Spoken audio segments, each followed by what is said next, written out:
बरेच दिवस ठेवलं तर अडगळीतलं लोखंडही सुद्धा त्या ठिकाणी गंजायला लागतं, त्याला गंज लागतो आणि ते निकामी व्हायला लागतं. तसंच आपल्या मेंदूचं आहे.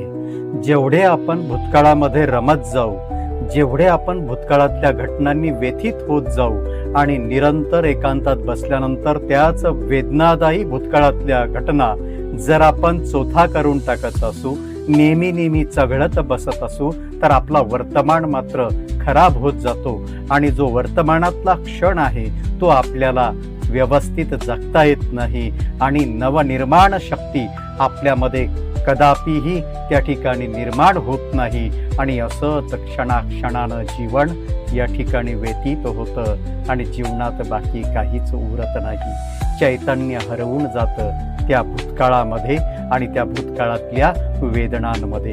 ते क्षण विसरा, त्या घटना विसरा आणि या वर्तमानाला चिटका, असे चिटका की तो वर्तमान हातून सुटता कामा नये, तरच जीवन यथार्थ होईल. नमस्कार.